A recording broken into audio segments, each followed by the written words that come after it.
Domnule Chiracu, bine v-am găsit, Eugen. Noi ne știm de 4 ani de zile, cred. Am avut atunci un moment în care foarte mulți oameni din foarte multe medii s-au asociat și s-au unit. Și mi-amintesc că în acea perioadă îmi povesteai despre momentele în care făceai trading, dacă nu mă înșel, în Singapore. Da. Um, Printre altele vorbeam și despre trading în Singapore, dar nu ne mai păsa.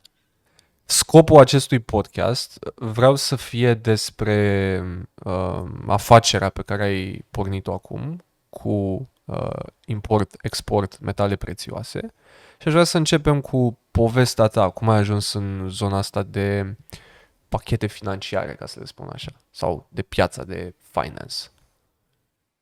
Cum ar spune un polițist, altceva nu știu să fac.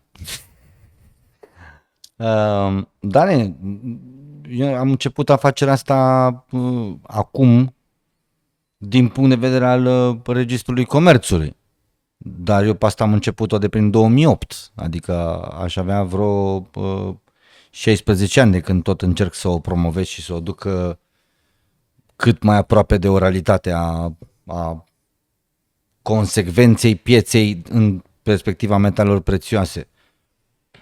Eu am lucrat în Asia, așa cum știi, în trading pe piețele de capital. Am venit în România și am setat divizia de private banking al unei bănci austriece din țara asta. Și încă de atunci, de prin 2007-2008, consideram că orice român din țara mea ar trebui să aibă, pe lângă depozitele bancare, investiții prin alte chestii, acțiuni și așa bursa românească nu oferă cine știe ce diversitate sau diversificare a portofoliului. Dar întotdeauna am încercat să conving oamenii cu care interacționam că ar fi bine să aibă niște aur de investiții undeva în portofoliu, acolo, într-un seif, sub saltea, cum se spune în România. Unul din 10 la vremea aia reușeam să îl conving și într-adevăr câțiva cumpărau, dar n-aveau unde să cumpere și atunci tot noi importam prin divizia de private banking, importam de la tot din Austria. Timpurile au trecut și oamenii s-au deșteptat, să zicem, dar nu e vorba de deșteptare aici, pentru că românul este un mixt, e ca șaurma, știi? E un mixt cam de toate așa, și un pic balcanic, și un pic oriental, și un pic latin. Partea asta orientală Ne place aurul. ne-a pus în genetica noastră metalul ăla, îl căutăm, îl iubim, îl vrem. Ne place aurul. Dacă ții minte, eu țin minte, tu nu ții minte, că n-aveai cum să ții minte, imediat după Revoluție, cea mai mare afacere și cel mai mare transport din ăsta interstatal, adică între România și Turcia, era pe aur. Toată lumea ducea aur din Turcia și se plăteau vămi și îl traficau prin borcane de gem, veneau cu trenul, se făceau că mănâncă gem și în gemul ăla acolo erau niște lănțișoare. Românii au căutat și au iubit aurul și în timpul comunismului. În contextul ăsta eu am încercat tot timpul să sugerez oamenilor care își împărțeau cât de cât investițiile, să spunem, ca pe lângă imobiliarele pe care le vedeau Dumnezeu din cer, ca pe lângă valutele diverse pe care le țineau, pe lângă acțiunile la BVB-ul nostru. Românii nu prea ieșeau cu investițiile în afara țării. Să-și ia și niște aur. Și dă-ți seama că eu recomandam asta când uncea de aur era $600. După aia s-a făcut 800. După care s-a făcut 1000. Acum e 2300. Da. Există oameni de atunci care vin și îmi spun, bă, dacă o făceam. Alții n-au spus niciodată, bă, tu mi-ai zis. Dar nu e timpul pierdut, pentru că direcția n-are cum să fie în jos, nu poate să fie decât în sus. Și am 1000 de argumente pentru asta, ca preț de aur. Și atunci, de-a lungul timpului, am căutat să văd dacă piața, să-i spunem, da? Conceptul, mentalitatea se modifică, se adaptează. Și știi când mi-am dat seama că oamenii sunt gata și pregătiți de a își diversifica investițiile și în aur de investiții? Când? Odată cu începutul războiului. Ăsta din Ucraina. Știi că separat de toate activitățile, mai ales în care noi ne-am cunoscut, eu am avut și am în continuare Diamond Shop-ul, da. o parte de investiții în diamante și de import de diamante. Acolo mai veneau clienți și mai cumpărau un lingou, 2 lingouri, le importam, le dădeam, dar nu era o activitate curentă. Dar vorbindu-le în mod constant, odată ce a început războiul în Ucraina, am avut un fel de coadă.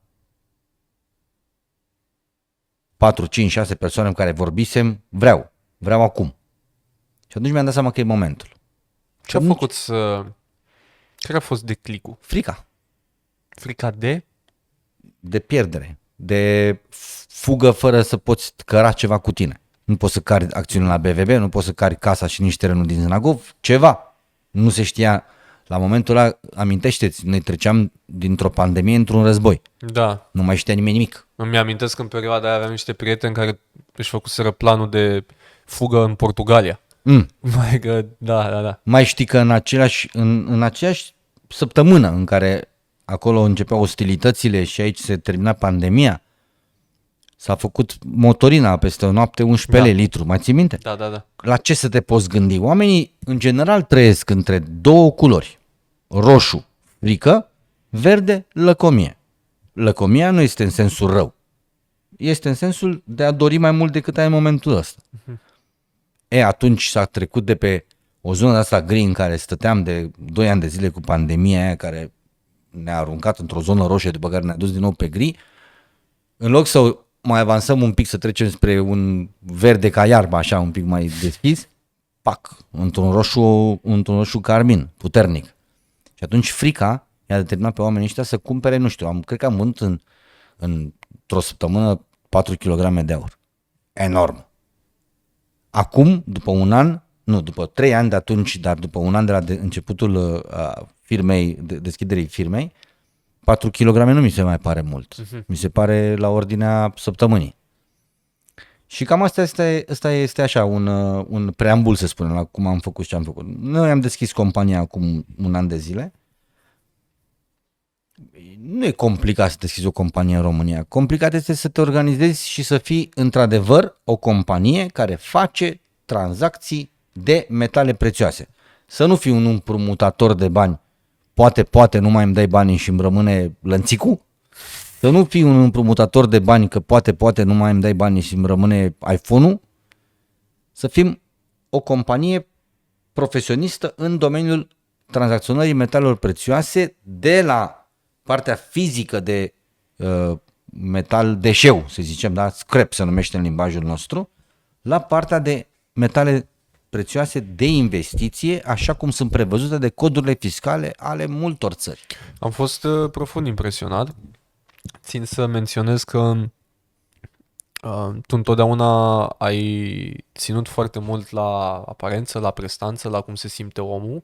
Îmi amintesc Diamond Shop-ul din Calea Victoriei, extraordinar de frumos, vitrina, cum era totul organizat. Era fix cum e un Diamond Shop în afară. Te simți bine primit, e o experiență, e un experience, nu hai vino, ai vitrina ce vrei să cumperi. Și aici la fel, se pretează extraordinar, această clădire de birouri se pretează extraordinar cu domeniul în care începe acum să activezi sau în care ai început să activezi în ultimul an. E impresionant. E impresionant. Mulțumim! Gândește că noi am ales o clădire de birouri în detrimentul unui spațiu stradal, da? Ok, ai deschis prăvălie de stradă, ai strada, care e un vad incomensurabil. În continuu există un posibil client care ți intră în interior și care dorească să-și vândă aurul pe care tu să-l cumperi sau să dorească să-și cumpere lingoul. Ar fi fost mult mai ușor pentru noi. Dar de la bun început noi nu am considerat că noi trebuie să facem o activitate repede de stradă în care să vindem, să cumpărăm niște aur. Nu-i bișniță. Nu. Am vrut să setăm acea companie care să facă într-un mod profesionist, care înseamnă nu doar imaginea unui spațiu sau stocul de lingouri sau potențialitatea de a cumpăra orice metal vine omul să ți-l vândă. înseamnă niște sisteme în spate, înseamnă un sistem de back-office destul de complex. Legislația impune foarte multe registre atunci când lucrezi cu metale prețioase, de la identificarea persoanei până la înregistrarea materialului pe care îl cumperi, până la operațiunile pe care le facem de export, în care noi luăm acest aur pe care îl cumpărăm de la populație, îl topim într-un lingou din ăsta intermediar, îl sigilăm, îl ducem la ANPC, ANPC îi face un test de analiză și îi facem exportul către o altă țară, către o altă rafinărie, de unde importăm lingourile de 24 de carate. Dacă îmi permiți și poți să dezvolți asta mai mult, care e modelul vostru de business? Cum funcționează exact? Fii atent, este extrem de simplu. Noi facem ceea ce ar trebui să facă în fapt Monetăria Națională. Monetăria Națională a României nu mai face această activitate de rulaj al metalului prețios dintr-o țară.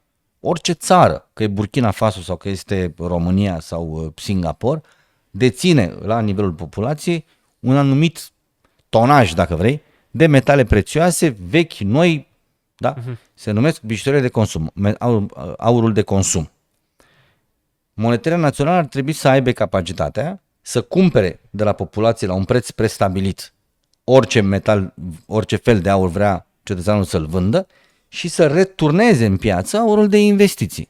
Monetăria Națională nu vrea să facă bijuterii, n-are cum. Nici noi nu facem bijuterii. Da? Dar retrag de pe piață o monedă învechită, să zicem, și întorc una curată, care este monedă conform codului fiscal. Ce Aurul de înseamnă asta investiții. conform codului fiscal? Îți ajung acolo imediat. Și atunci afacerea noastră este extraordinar de simplă la nivelul explicativ. Noi cumpărăm orice fel de aur.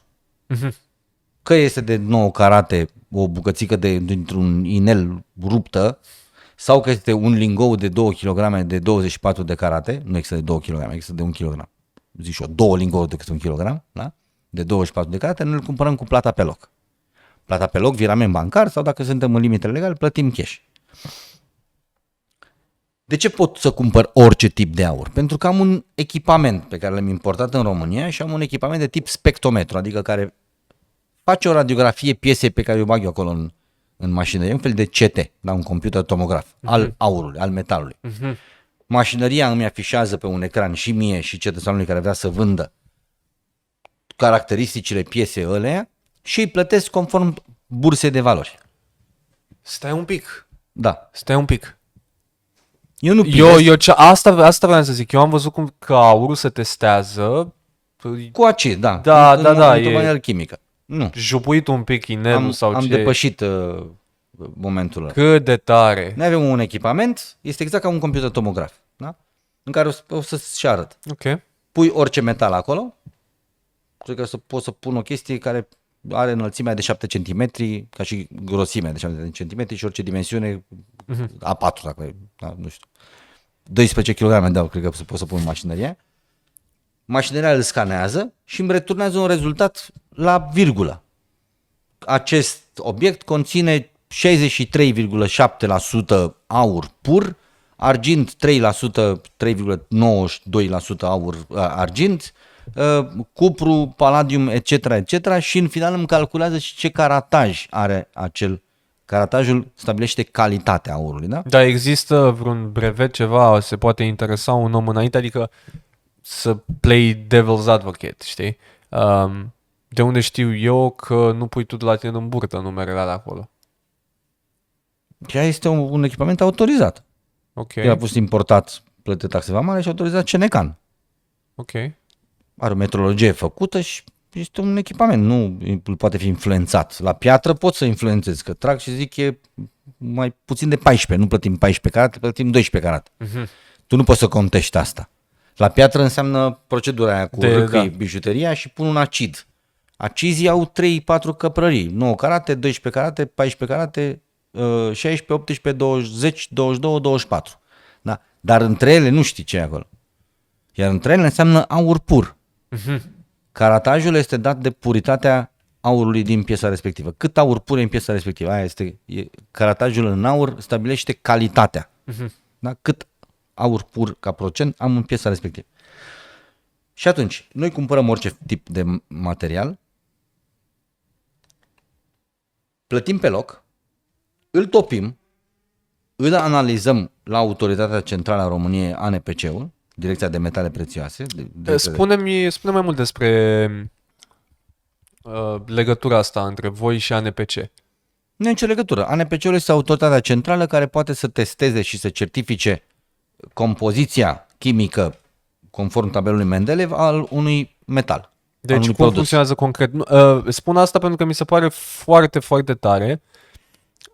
Din ce există în piață ca nivel de mental colectiv în acest moment, orice business cu aur sau bijuterii automat trezește în mintea omului o zonă un pic dubioasă, un pic shady. Din păcate, da. Știi? Și faptul că îmi spui acum că voi aurul pe care îl cumpărați îl trimiteți la ANPC ca să ce? ANPC-ul este autoritatea centrală care poate să certifice exact compoziția acelui material. În urma analizei făcute de ANPC, îmi emite un certificat de autenticitate a acelui produs, cât aur conține, mi-l sigilează, iar în momentul ăla eu am depășit prima etapă a exportului metalului prețios din România, ca formă scrap, da? Ca formă de deșeu. Ok.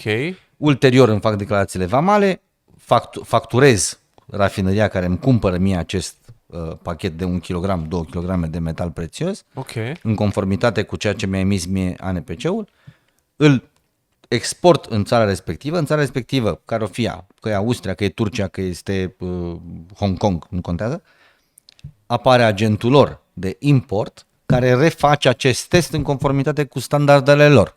Niciodată n-au depășit cu 0,1 la 1000 ca diferență față de ANPC. S-a întâmplat ca testul de la mașina respectivă pe care o ai tu în birou care testezi aurul să fie diferențe între ANPC sau... 0,03 la 1000. Astea sunt diferențele pe care mașina le are ca și... Ceea ce în bani cât ar însemna, să zicem? La 1 kg? Da. 2 cenți. Deci e perfect. 0,03 la 1000, nu la 100. 0,03 la 1000. Adică 0,0003%. Da. Incredibil. Adică 2 cenți, 3 cenți. Și cum ai reușit să obții aparatura asta? Mi-am dat seama că dacă vreau să intru în tradingul de aur, trebuie să și cumpăr, nu doar să vând. Și atunci, având contacte cu rafinării externe, noi acum avem o reprezentare directă a monetăriei Austriei. Noi cumpărăm tot aurul lingouri de 24 de carate direct de la monetăria Austriei. Wow, ce tare! Ei îmi și cumpără, aceeași monetărie, aceeași rafinăria monetărie, îmi și cumpără aurul pe care îl export din România. Ok, astăzi nu plătesc ei prețul bun, că nu-mi place prețul lor și pot să vinde în Hong Kong, atunci vând în Hong Kong. Mă costă un pic mai mult transportul, un pic mai mult asigurarea, dar are prețul mai bun Hong Kong. Atunci e Hong Kong clientul meu. Aici nu am nicio formă de exclusivitate, nici invers nu am exclusivitate. Pot să import aur lingouri de oriunde, de la orice rafinerie din lume, de la Argo Hereu sau de la Kruger, da, din Africa de Sud. Nu mă ține niciun contract. Dar am preferat Austria pentru că este foarte simplu și foarte facilă lucrarea cu ei. În 2 zile am aur în România prin FedEx. Orice cantitate.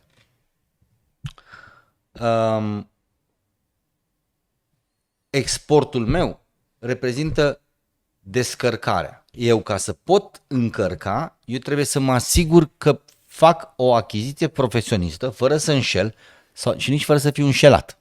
Că știi bine ce e în piață, da? Și atunci, eu nu m-am priceput niciodată să râcăi aurul și să văd e aur, nu e aur și nu aș fi făcut asta niciodată, să stăm cu acizia aia prin birouri. Ori o facem la un nivel profesionist conform 2024, ori ne ocupăm mai departe de ceea ce făceam și înainte. Și atunci am început să caut spectrometrele. Îmi amintesc, iartă-mă că te întrerup, vreau să fac o paralelă cu magazinul de diamante pe care l-ai. Într-o zi am stat la tine acolo la magazin și ai început să-mi povestești și să-mi explici cum poți să-ți dai seama de calitatea unei pietre și chiar cursurile extraordinar de scumpe la care ai fost ca să poți să înțelegi calitatea unei pietre. Aici vreau să corectez un pic. Nu eu am făcut cursurile. Doamna Chiracu a făcut cursurile. am considerat că domeniul este atât de specific femeii, încât doar o femeie poate ști ce e frumosul. Noi ca bărbați habar nu avem ce știm ce e la frumos. Da? Eu cred că pot să văd cele mai tari bijuterii, cele mai scumpe bijuterii din lume, că nu pot spune dacă sunt frumoase, dacă sunt urâte. Aia mi-am asumat-o întotdeauna. Da? De aceea nici nu m-am dus în zona aia frumosului, pentru că nu știu ce e frumos. M-am dus în zona, dacă vrei, pragmatismul. Da? Touch. Nu vând emoție, o bijuterie se vinde prin emoție. Aurul lingou e o placă de metal strălucitor frumoasă pe care scrie Ostrich Munțe. Punct. 100 de grame. Nu e nimic frumos la aia. Dar e vreo $7.500. Aia e partea frumoasă. Că e 7.500 aici în București sau la New York. Tot 7.500. Piesa aia cu diamante, la mine în prăvălia poate fi 20.000 de euro, iar la New York să fie 50.000 sau 3.000. Depinde de ochiul și de emoția celui căruia vrei să-i o vinzi. Diamantele au și ele bursa lor, au și ele valoarea lor stabilită, clar. Dar nu au transparența și standardizarea pe care o are aurul. Într-adevăr, în diamante poți câștiga 200% ca marjă. În aur mai mult de 3% nu câștigi. Dar este o industrie întreagă. Și aici vreau să fac o chestie foarte periculoasă pentru mine prin acest podcast, dar nu mă pot abține. Sunt ca scorpionul ăla cu broasca, știi, când au traversat lacul. Există în România o întrebare pe care dacă eu pun ăsta, da, în mâna ta, lingoul ăsta.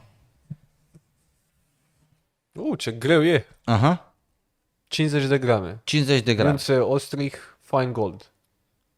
Da. Tu vei avea o singură întrebare în momentul în care îl primești în mână. Care ar fi întrebarea ta naturală în momentul în care eu zic cumpără un din ăsta? Cât costă? $3.750. Ai aflat și cât costă. Care e următoarea întrebare naturală? Ce fac cu el? Ce înțelegem prin întrebarea ce fac cu el? Îl depozitezi la tine în safe. Ok, și pur și simplu folosesc ca store of value? Să Store of stocheze? value, da. Și atât. Și după, dacă vreau să mă folosesc de el, ce fac? Adică cum adică să te folosești? Poți să-l Să-l topești transform în bani. bani, da. În fiat. Deci care e întrebarea corectă? Concret. Cum pot transforma... Unde-l vinzi? Da, exact. Bun. Du-te cu lingoul ăsta în Tirana, în Istanbul.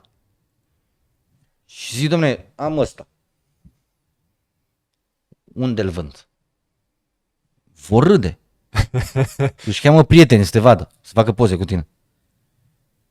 Întrebarea asta e o întrebare atât de legitimă în România, dar atât de nonsensuală global vorbind, încât eu mi-am dat seama că ăsta este momentul în care trebuie ca această companie pe care am setat-o împreună cu prietenii mei să aibă sensul eliminării acestei întrebări. Ok, takes time, dar trebuie început de undeva.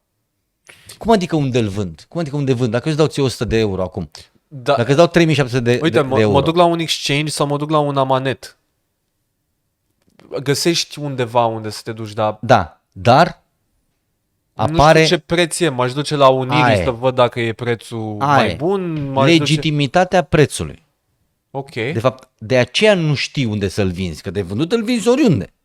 În fapt, tu nu ai legitimitatea prețului, nu ești sigur. Răspunsul corect și normal la cap, într-o țară normală la cap, cum, către care directe se întreabă și România, ușor, șuchiur, cum ar spune turcii, da? Este la orice bancă sau la monetăria statului. Ăsta ar fi răspunsul corect. Doar că dacă ai avea acest răspuns în mod evident, eficient pe masă, n-ar mai exista întrebarea. În fapt, tu întrebi, unde primesc eu același preț? De unde știu eu? Prețul corect, nu neapărat același preț. Și atunci, noi am pornit de la bun început, când am construit platforma asta a noastră de prezentare, de tranzacționare, am stabilit că vom plăti cel mai scump API pe care îl vom putea găsi pe piață pentru a avea eligibilitatea și legitimitatea fluxului de date pentru ca prețurile noastre să fie în timp real în continuu. În mod permanent. Deci în orice moment intri pe website-ul metale Prețul real continuu în mod permanent de la ce? În funcție de ce? al bursei de valori față de ceea ce ai tu în momentul ăla. Al Ok. aurului, al gramului de aur. Ok. Noi nu vindem cu cam cât îți dau eu pe ăsta. Noi vindem la prețul pe gram în timp real legat și prin raportare la bursele de metale prețioase deschise din acel moment. Am văzut că ai niște monitoare fix la intrare, Da. care au prețuri. E ca un... Acolo afișează schimburile valutare, pe 7 monede, și valoarea prețului unciei în euro și în dolari din acel moment, din bursa care este deschisă la acel moment. Bursele de aur nu se închide aproape niciodată. Adică, ca să înțeleg, dacă vine cineva aici, nu e... Cum să o pun? Nu se face cumpărarea sau vânzarea la ochi. Și pe lângă asta presupun că nici nu tragi să mai scoți și tu un 0,5 de undeva sau... Adică prețul este ceea ce e pe ecran în momentul în care e pe ecran. Nu mai există negociere sau țigăneală. Hai Sau să ne... scăzământ, cum Scăzământ, am auzit da. chestia asta, cu vine cu inelul și domne are murdărie și pentru că are murdărie în el. Da, toate inelele sunt murdari. Dacă vezi ce scoatem noi când topim cât un kilogram de aur, da, ai într-adevăr niște pierderi, dar trebuie să asumate. Dar nu poți să scazi din inelul omului de 8 grame, scazi de 1 gram că e murdărie în el. Ca să înțeleg din ce mi-ai zis până acum, ce ai avea nevoie sau ce ți-ai dori ar fi volum, Da. cât mai mulți oameni cu cât mai mult aur. Da, pe de-o parte, pentru că afacerea asta se bazează pe volum, nu pe profit, pentru că profiturile sunt mici, marjele sunt mici, iar noi avem cheltuieli mari pe aici. În al doilea rând, pentru că, în fapt, încerc să nu fac o afacere pentru bani, ci să fac o afacere pentru o continuitate a acestei afaceri. Este o afacere de generație, nu se poate opri, aurul nu va dispărea, iar căutarea de aur nu se va opri niciodată, indiferent ce se va întâmpla. Dar rămite dacă mai fac și ăștia din Est BRICS-ul nou, da? Cine știe ce monedă care are raportare la 40% din valoarea ei la print în aur, păi atunci uncea nu mai este 2500 de dolari, ci este, îți face 100 de mii. Dacă printează ea nu știu ce monedă, vorbesc ei. BRICS-ul nou, da? Cei 15-17 țări. Nu privesc o afacere din care să câștigăm acum. Privesc o afacere din care să pot să asigur o continuitate pe generație. Asta este afacerea în aur. În software nu știu. Poate dispare mâine. Poate se face AI-ul care face software, s-a terminat. Nu mai am nevoie de niciun angajat. În pantofi nu știu. În mașini nu știu. Dar în aur sigur, ceea ce începe acum, dacă o faci cum trebuie, sunt ani de zile. De ce vezi asta? Generații. Repet, e genetic. E căutat de... Dacă stai să te gândești, nu are nicio valoare intrinsecă. Are. Care? Are. Stai, are acum în vremurile noastre, pentru că are proprietăți de conductivitate, ne ajută foarte mult în tehnologie, dar cu 1000 de ani, cu 500 de ani, cu 200 de ani, nu... Era monedă de schimb. Inițial, înainte de bani și de hârtie pe care folosim noi sau de plastic ai noștri, monedele erau în metale prețioase. Noi Era monedă de schimb. Căutam aur de dinainte să avem, să o folosim existența ca monede bani. de schimb. Da. Pentru că e o genetică la care nu a răspuns nimeni niciodată. Ceva, dintr-un anumit motiv, oamenii caută aur. În spatele meu, aici, în dulapul ăsta, există niște cărți. Dacă mă duc acolo și scot o carte care se numește Biblia, vei vedea că în pagina 4 sau 5 a Bibliei, nu mai știu unde, în Geneză, da, primele 3 pagini, un document care se pare că a fost scris 7000 de ani în urmă, da? Există țara Havilei, unde în țara Havilei se găsea aur bun. Scrie în Biblie. 7000 de ani în urmă despre cum curgea un râu care curgea din Eden, înconjura țara Havilei. Deci e ceva. E căutat dintr-un anumit motiv. Nu știm ce motiv, dar cert este că de la un anumit moment dat încoace a fost un etalon al banilor. A fost de la bun început un etalon, fiind monedă efectivă, după care s-au printat banii de hârtie și a devenit un etalon al banilor. Stai că printatul banilor de hârtie, de-aia zice banknote, notă bancară, pentru că s-au găsit niște băieți care au zis, hai că vă ținem noi Aurul și că vă n-aveți dăm unde niște și vă dăm hârtii. o hârtie Exact. ca să arate că voi Exact, aveți. corect. Da. Da? Fiind un etalon, i-am stabilit o valoare. Valoarea aia reprezintă un coș de produse, să zicem. Acum, ca și acum 100 de ani. Ca așa cum Cu aceeași valoare. Am văzut o chestie interesantă, un pretorian, care era plătit în aur atunci,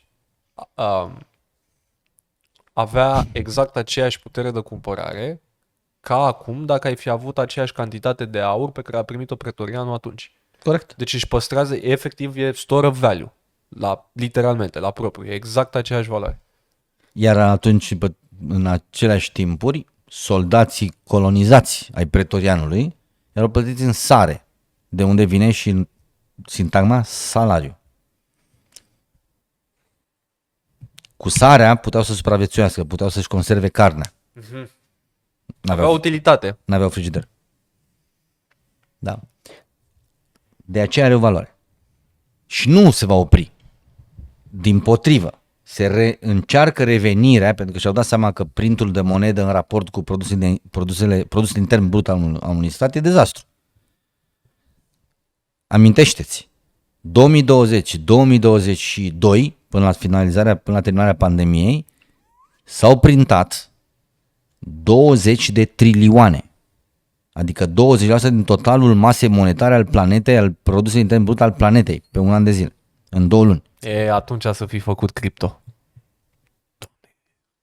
Ce era cu cripto atunci? S-au printat 20 de trilioane de dolari Da. care au intrat în piață. Da. În momentul când s-a trezit piața fiind oamenii, da? Când s-a trezit piața cu suma asta imensă, au început să o joace, ca la păcănele.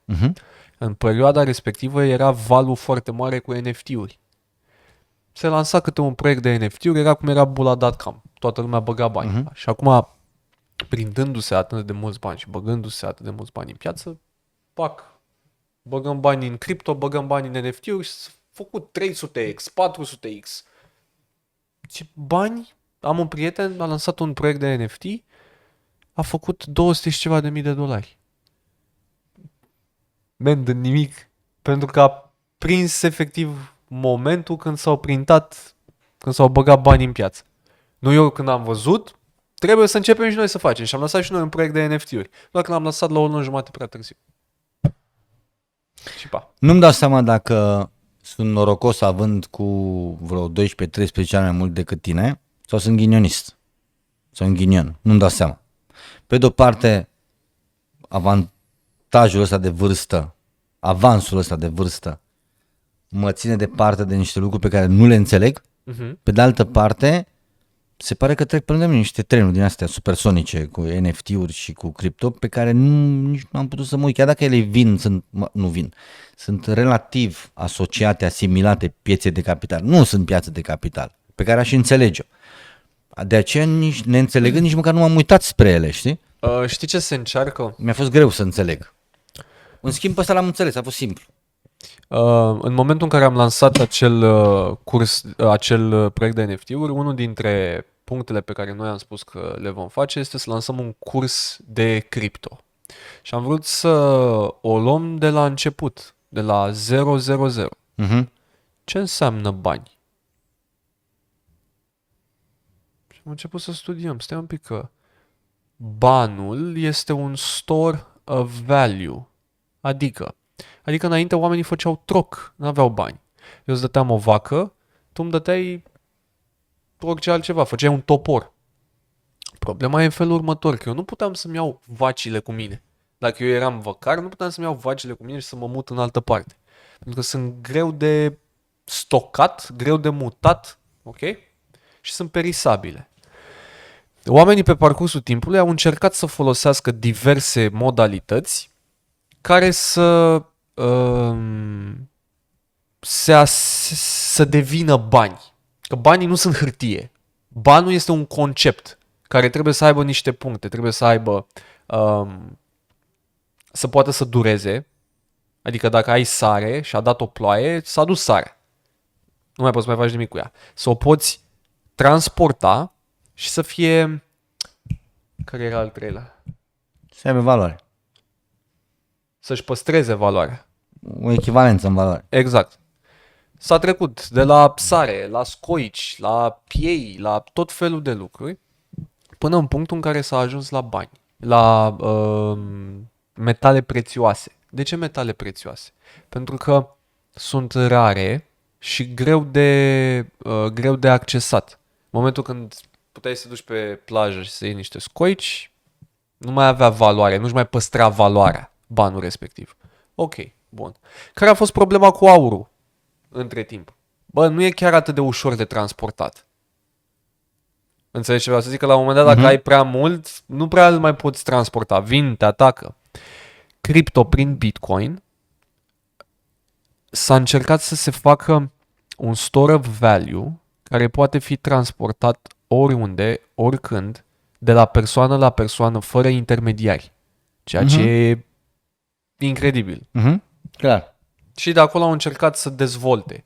Bun, cum am putea noi să facem tranzacții mai rapide? Pentru că eu acum, dacă vreau să-ți dau 20 de lei, îți dau 20 de lei cash sau îți trimit pe Revolut, care e instant. Prin blockchain-ul de la Bitcoin durează mai mult, e mai greu. Și au încercat să facă anumite lucruri. În fine, am deviat destul de mult. Nu e nicio deviere, ești în... Bitcoin-ul încearcă să fie următorul aur, următorul store of value. Eu văd două probleme aici. Serverele. La un moment dat, dacă dau un IMF, gata, pa. Nu mai există Bitcoin. Nu mai există rețeaua, nu mai există nimic. Dar tractoarele încă o să meargă și o să mineze gold. Înțelegi ce zic? Ok. Sunt curios să revin acum înapoi la ce te întrebase mai devreme. Ai zis că ai nevoie de volum. Ai nevoie de volum în porții mici sau ai prefera să vină oameni cu o cantitate mai mare de... Nu contează. Nici la vânzare, nici la cumpărare. Ok. Prefer să fie cât mai multă awareness, cât mai multă comunicare, decât să am 3 clienți mari. Aș putea să merg și să fac oferte, de nerefuzat probabil, către ceilalți operatori de metale prețioase, așa cunoscute sub denumirea de amanetă în România, care ei colectează mult, că au multe puncte, au experiență, sunt de mulți pe piață. Dar nu mă ajută decât să câștig niște bani repede. Și nu ăsta este scopul. Pentru mine scopul și ținta afacerii astea este ca în 3 ani de zile să existe cât un colț ăsta de stradă în care să cobori din blocul tău sau din casa ta, să intri ca la oficiul poștal și să-ți schimbi banii tăi fiat cu 1 gram, 2, 5, 7 de grame de aur și să pleci înapoi în casă în cel mai ușor mod și cel mai asimilat mod. Exact cum ai schimba 100 de euro într-o... Am văzut în Dubai sunt mașini, cum la noi cumperi exact. sandvișuri, acolo cumperi aur. În tot proiectul nostru de business, ăsta este nivelul 6. Nivelul 3 este aplicație, ce spuneai tu. Aplicație de achiziție de aur fizic din telefon și de transfer de la o persoană la alta. Îți dau 2 grame de aur și alea sau valoarea din momentul ăla la prețul de bursă. La care se lucrează acum o echipă de 15 programatori din India, evident. Dar cum se va produce asta? Eu am o aplicație pe telefonul meu, tu ai aceeași aplicație, fiecare avem conturi pe aplicația asta, ca un Revolut. Da. Ne cumpărăm aur încărcând bani în contul meu de Maxim App, cum s-o numea, și îmi cumpăr 20 de grame de aur, da? La mine în cont acolo. Și ele... Ok, îți cumperi, asta întreb, îți cumperi aur respectiv sau... Nu, cumpăr. În momentul în care el mi-a făcut buy, mi-a apăsat pe butonul, clientul, utilizatorul a apăsat pe butonul buy, eu din back office îi cumpăr 20 de grame, pentru că el poate să apese imediat pe butonul delivery și să-l și livreze acasă. Ok. Da? Deci există și fizicalitatea în sine. Numai fizic. În momentul în care nu există fizic, intri într-un alt sector de business și nu este al nostru ăla. Noi vorbim doar despre aur fizic. În momentul în care eu îți datorez ție 70 de euro și îți transfer 1 gram de aur, ți-am transferat 70 de euro la prețul de astăzi. Dacă tu apeși pe buton și îmi spui delivery, eu trebuie să-ți livrez ție 1 gram de aur. Ok. Asta este pasul 3, nivelul 3 al activității noastre. Nivelul 2 este extinderea ca puncte de lucru în București și în țară. Asta înseamnă, la ce spui tu la pasul 3, înseamnă să ai un volum foarte mare de aur pe stoc. Am deja. Ok. Avem deja. Nu neapărat în stoc, că nu putem să blocăm atât de mulți bani, dar în mișcare, în rulaj.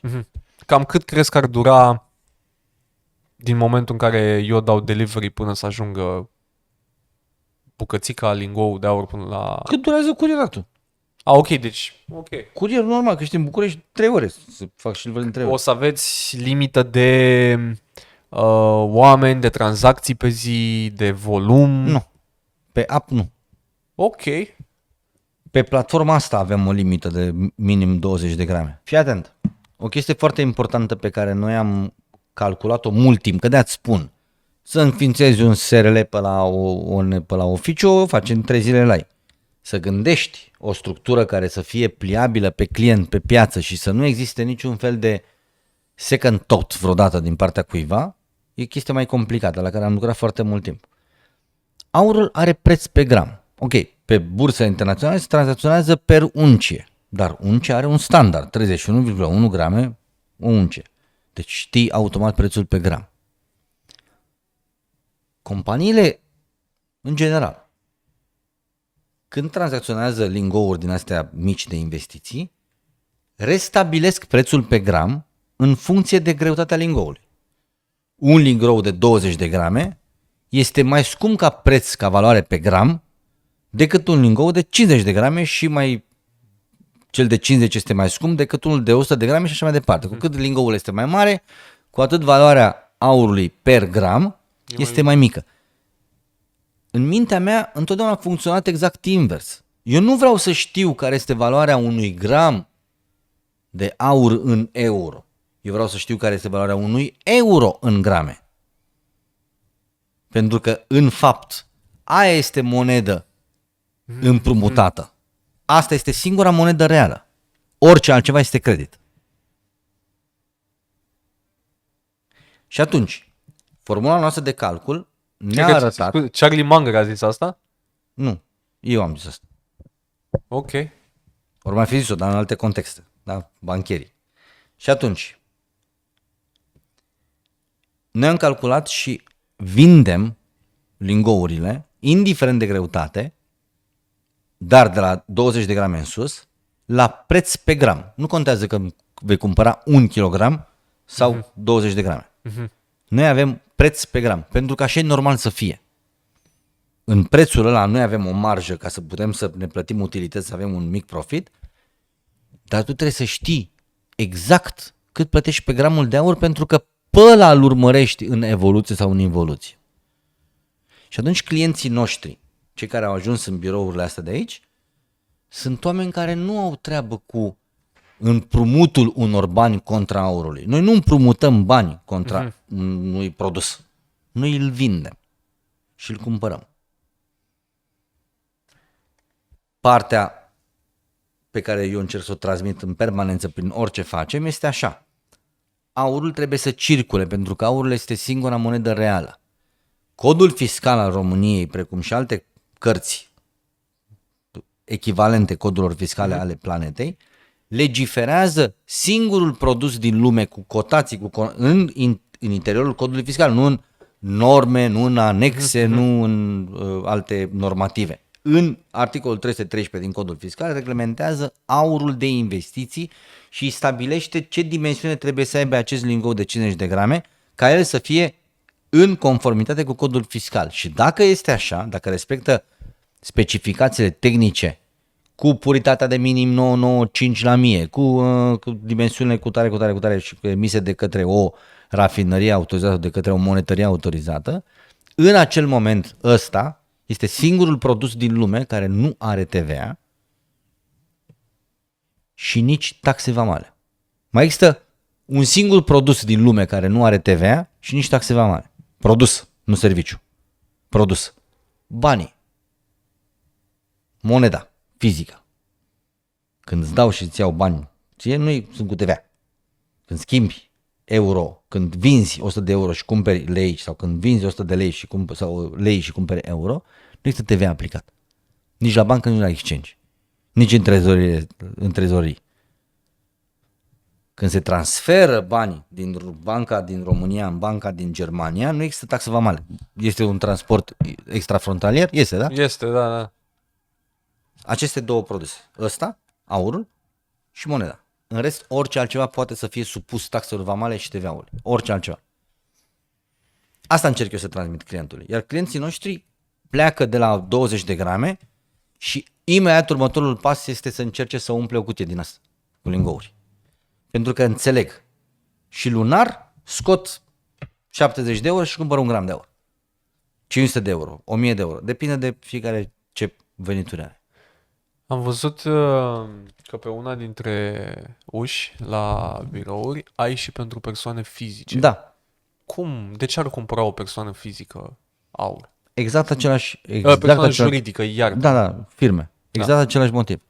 Codul fiscal prevede într-un anumit cont contabil depozitarea banilor unei companii în aur și îl consideră investiție pe termen scurt, extrem de lichidă, o poți vinde oricând, în orice secundă și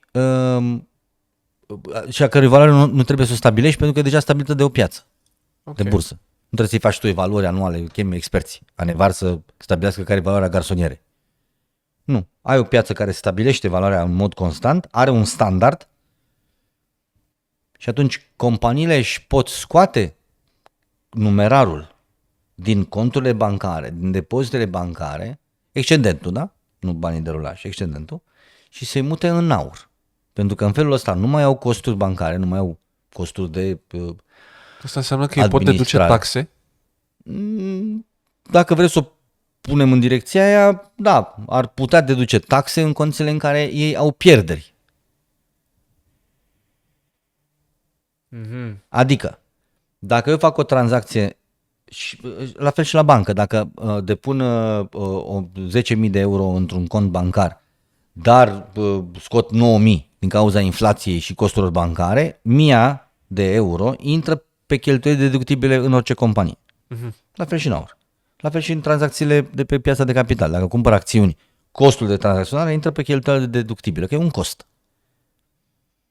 Dar, uită de deducerea de taxe, de optimizarea de taxe. Okay. Optimizează doar veniturile. Nu mai plătesc deschideri de cont bancare, nu mai plătesc mentenanțe de cont, nu mai plătesc taxe de scot, depun, fac orice taxe pe tranzacții. Am aurul în visteia companiei, am cont contabil înregistrat, am valoare, compania mi este capitalizată cu aur, este colegat direct la prețul bursei, îi știu valoarea în orice moment. N-am inflație pe el. Mm-hmm. Nu pierd un gram. Ok. Ce bine, cât de bine a sunat cuvântul ăsta acum în contextul inflației. Nu pierd un gram. Știi care este valoarea unui euro în aur?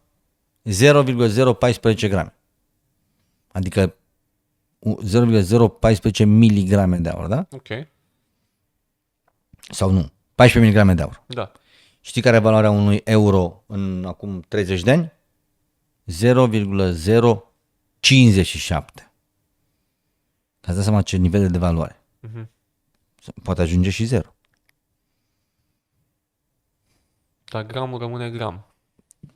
Când privești un grafic al valorii aurului în euro, vezi o chestie, o linie așa, da, care pleacă de la, nu știu, de la niște sute de dolari pe gram sau la 30 de dolari pe gram, se duce în continuu în sus.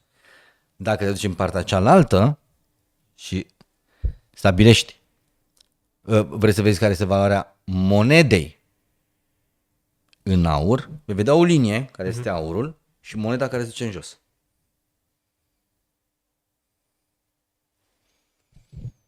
Asta este povestea aurului și asta este povestea companiei noastre.